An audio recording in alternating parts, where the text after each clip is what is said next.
नमस्कार दोस्तों, हमारा आपसे एक निवेदन है कि वीडियो में हमारे साथ अंत तक बने रहें। उम्मीद है कि इस वीडियो से आपको बहुत कुछ सीखने को मिलेगा। कहते हैं कि मन इतना चंचल होता है कि यदि वह नियंत्रण में न रहे तो व्यक्ति अशांत महसूस करने लगता है।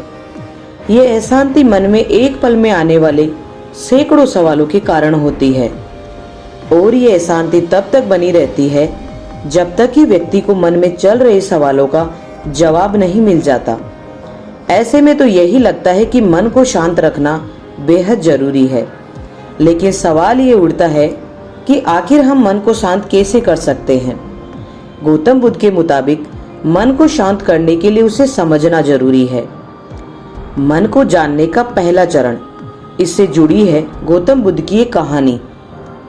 एक बार एक व्यक्ति गौतम बुद्ध के पास गया और पूछा कि मन को नियंत्रित करने का पहला चरण क्या है। बुद्ध कहते हैं, अपने मन को समझने का पहला चरण है इसके द्वारा दिए गए लालच की व्यर्थता को देखना, समझना। दरअसल जब मन अशांत होता है तो कई तरह के लालच देता है और जिसने मन द्वारा दिए गए इन लालचों को पहचान लिया, समझ लो कि उसने मन को समझने का पहला चरण समझ लिया।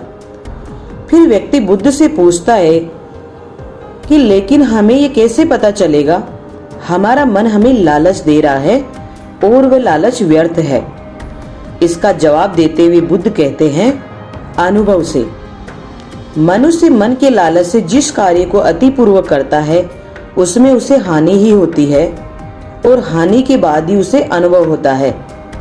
जैसे जिसने वास्तव में भी देख लिया कि नशा करना केवल दुख है, वह नशा मुक्त होना शुरू कर देगा। वही जिसने जान लिया कि ईर्ष्या से खुद का नाश होता है, वह ईर्ष्या से मुक्त हो जाएगा। मन को समझने का यही पहला चरण है। मन को जानने का दूसरा चरण, व्यक्ति बुद्ध से पूछता है, यदि व्यक्ति पहले चरण से ये जान जाता है कि मन द्वारा दिए गए लालचों के कारण दुखी है, तो फिर दूसरा चरण क्या है। बुद्ध कहते हैं, खोज पर निकलना। दूसरे चरण के लिए ऐसे व्यक्ति की खोज पर निकलना होगा जो पहले ही अपने मन को जानकर इससे मुक्त हो चुका है। दरअसल एक ऐसा ही व्यक्ति तुम्हारा मार्गदर्शन कर पाएगा। मन को जानने का तीसरा चरण, व्यक्ति कहता है कि लेकिन ऐसे व्यक्ति की पहचान कैसे होगी। बुद्ध कहते हैं, यही तीसरा चरण है, सुनना। सुनना ही अपने मन को समझने का तीसरा चरण है। व्यक्ति कहता है, क्या इसे देखकर पता नहीं किया जा सकता।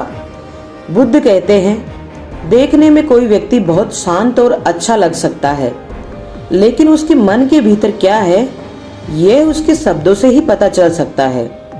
लेकिन किसी की बातों पर तब तक विश्वास नहीं करना चाहिए जब तक कि वह तुम्हारे विवेक की कसौटी पर खरा न उतरे।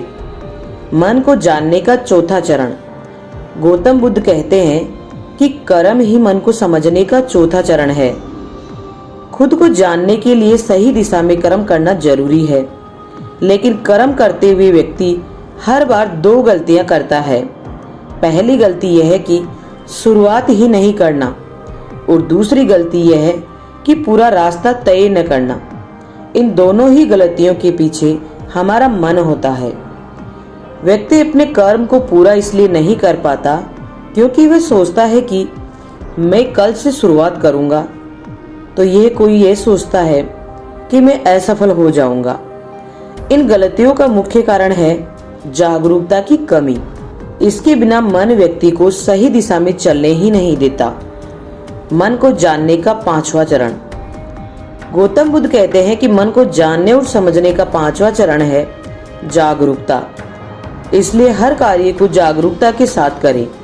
बिना जागरूकता के साथ किया गया कार्य या फिर जिया गया क्षण मृत्यु के समान है। व्यक्ति बुद्ध से पूछता है, अपने जागरूकता के स्तर को कैसे बढ़ाया जा सकता है। बुद्ध ने जवाब दिया, ध्यान से। मन को जानने का छठा और अंतिम चरण, ध्यान ही मन को जानने, समझने और नियंत्रित करने का अंतिम चरण है। यानी ध्यान ही वह नाव है जिस पर बैठ मन रूपी नदी को पार किया जा सकता है। जिस व्यक्ति ने इन शुरुआती 5 चरणों से मन को जान लिया, उसने अपने मन को जीत लिया, उस पर काबू पा लिया। अगर आपके मन में कोई विचार है तो आप अपना विचार हमारे साथ साझा कर सकते हैं। हमें आपके कमेंट का इंतजार रहेगा।